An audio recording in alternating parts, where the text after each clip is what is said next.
Capítulo 3. Entre el Panteón y la Universidad. Y aconteció que Eloy volvió al pueblo cuando ya casi se extinguía el aliento solar de aquel día. El horizonte ardía en tonos anaranjados y púrpuras, como si el cielo mismo celebrara el final de una jornada fatigada. Pero el bullicio no cesaba, era día de mercado y de la festividad de la carne, y la plaza vibraba con la algarabía desordenada del carnaval. Los rostros se mezclaban entre risas y máscaras, y el deseo humano se desbordaba como vino derramado. Eloy se acercó al atrio de la iglesia buscando reposo, quizá refugio. Pero el capellán, temeroso del desorden y de las apariencias, ordenó que nadie permaneciera en el umbral sagrado. Los monaguillos, obedientes y sin juicio propio, lo ahuyentaron, y la misma multitud, inconsciente de su andar, lo fue orillando como a un estorbo. Así llegó, empujado por el flujo humano, hasta los pies de un viejo árbol de acacia que crecía entre el panteón y la universidad del pueblo. Fue entonces que Elián, quien jugaba con otros niños en los márgenes del festejo, lo reconoció. Con voz viva, llamó a sus compañeros para ver de cerca a aquel que regresaba. «¿Qué te ha pasado, amigo mío?», le preguntó, asombrado. «Vuestra apariencia es casi la de un hombre en abandono». Y en efecto, Eloy parecía más espectro que viajero. Su cuerpo se ceñía a los huesos como si la carne le hubiese sido arrancada por el tiempo y el silencio. Su túnica polvorienta y su rostro hundido evocaban más al exiliado que al maestro. Y su aroma era casi el de la putrefacción. Con voz quebrada, pero serena, Eloy respondió: «Pequeño Elián, he viajado 8 semanas de año por tierras desconocidas, y medité en lo profundo de una caverna, tanto, que estuve al borde de perderme. Pero algo, no sabría decir qué, me susurró que debía volver. Y con esfuerzo me puse en pie y comencé a caminar». Los niños soltaron una carcajada. «¿8 semanas de año?», dijo uno entre risas. «Este tipo está loco». Algunos lo señalaron y se burlaron, riéndose del viejo que olía a tumba y hablaba con voz de otro tiempo. Elián trató de callarlos, pero fue arrastrado con ellos. No obstante, aprovechando un descuido, logró escabullirse y volvió con un poco de agua, llevándola en sus manos como quien ofrece un sacramento. «Bebe un poco, refréscate», le dijo a Eloy, con la ternura del que reconoce algo sagrado en la desolación. «Y mientras lo haces, dime, cuéntame, ¿qué buena nueva me traes?». Entonces Eloy lo miró con ojos fatigados pero luminosos, y habló: «No puedo decir nada que no se sepa, Elián. Pero sí ponerlo delante de los ojos para que se haga evidente. Mira a tu alrededor, aquí, entre el panteón y la universidad, también se aprende. Y se aprende que la vanidad no es más que eso, vanidad. Porque todos somos iguales ante la muerte. Solo este árbol permanece, porque su verdor es eterno. Solo él, entre lo que nace y perece, se atreve a imitar a lo inmortal». Y tras una pausa, inclinándose hacia él con la voz del que revela un secreto, añadió: «Pero deja que te cuente, pequeño Elián. 1. La enseñanza comienza donde muchos creen que concluye, en el silencio solemne del ser, cuando las puertas del saber se abren o se cierran con golpes de la inteligencia. No 1, ni 3, ni 5, sino 7 veces hay que llamar, pues en ese umbral sagrado, el discípulo se transforma en guía, y el guía, en eterno buscador. Allí no hay ritual vacío, sino evocación viva de un sendero que se recorre con templanza y humildad. 2. Por 3 veces 3 como la edad del nazarita se saluda entre sabios, gesto que recuerda a los 9 que no se resignaron ante la muerte del conocimiento. Buscaron al justo perdido no con lamentos, sino con decisión.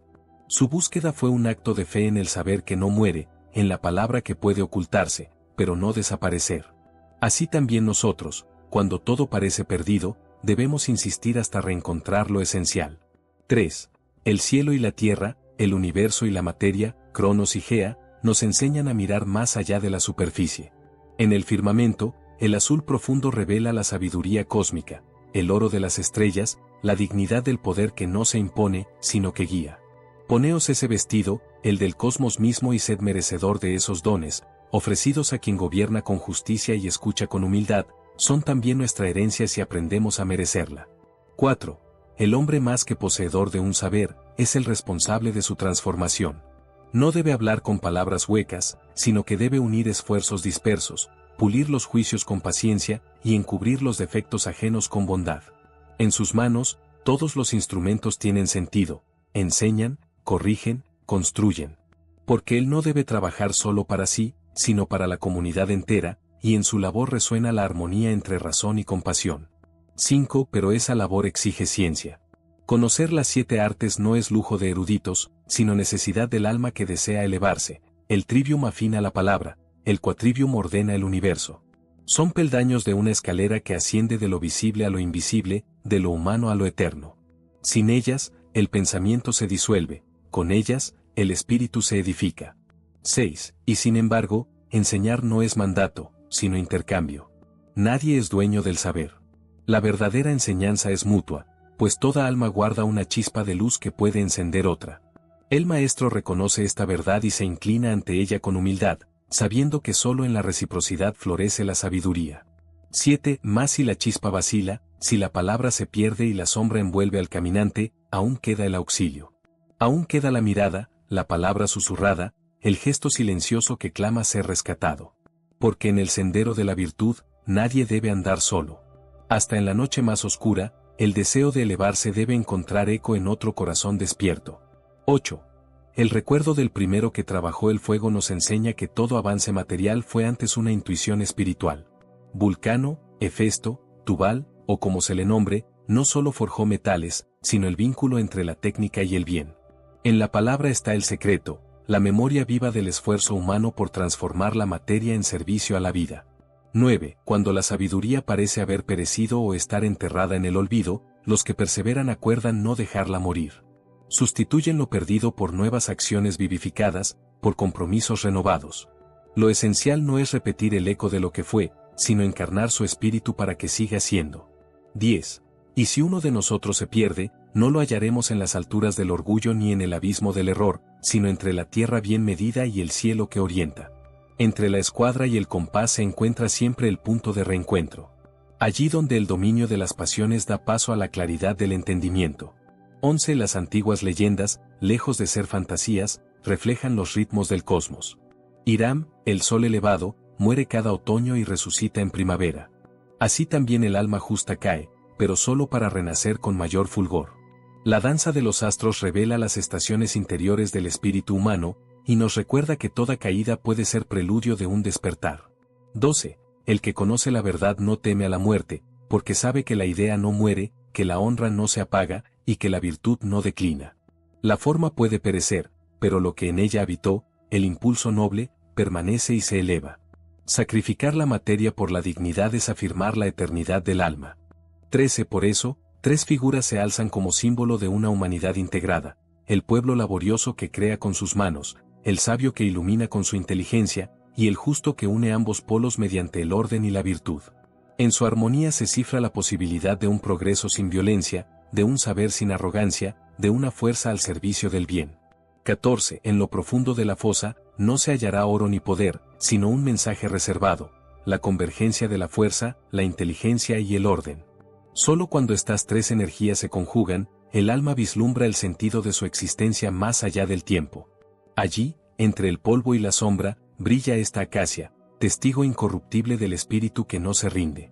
15. Porque la acacia no es una planta, sino un símbolo.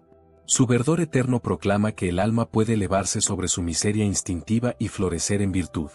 Es señal de que la muerte no es final, sino tránsito. En su presencia, se comprende que el camino verdadero exige morir simbólicamente antes de ceder a los enemigos naturales de la humanidad: la ignorancia, la hipocresía o la ambición, la apatía. 16. La fosa, por tanto, no es tumba, sino umbral. Quien desciende en busca del sentido, quien contempla el abismo con pureza, halla en él no desesperanza, sino revelación.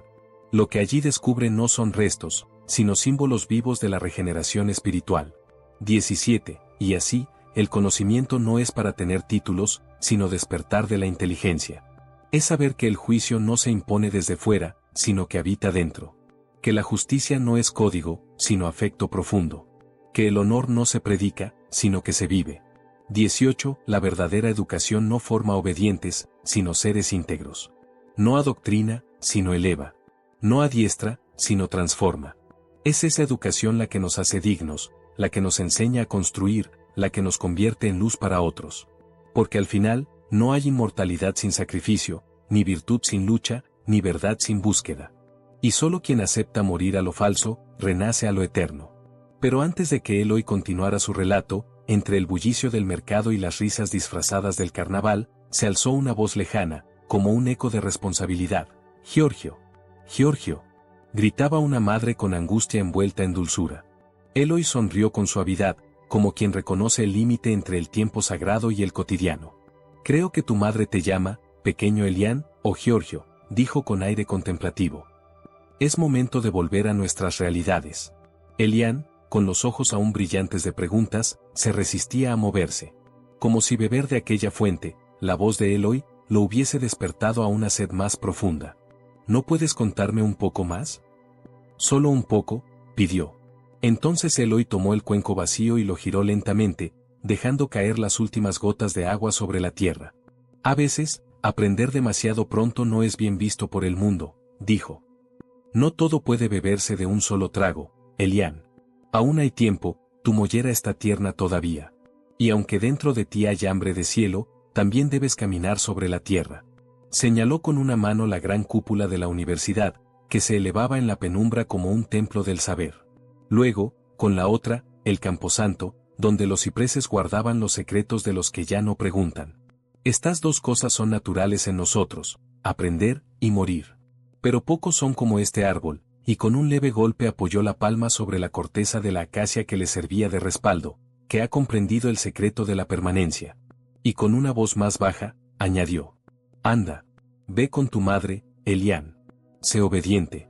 A veces, los que parten tarde, llegan tarde a su propio destino». Elián asintió con una mezcla de asombro y pesar.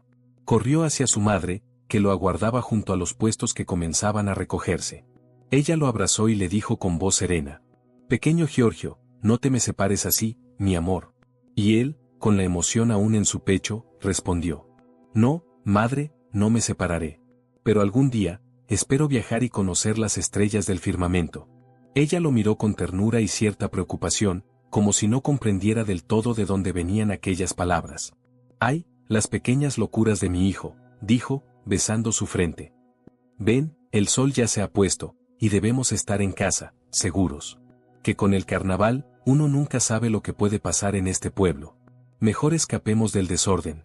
Y así, entre luces tambaleantes, risas disfrazadas y los últimos ecos del día, Giorgio se alejó con su madre, mientras Eloy cerraba los ojos un instante, apoyado en el viejo árbol que callaba, como si supiera que lo verdadero no siempre necesita ser dicho.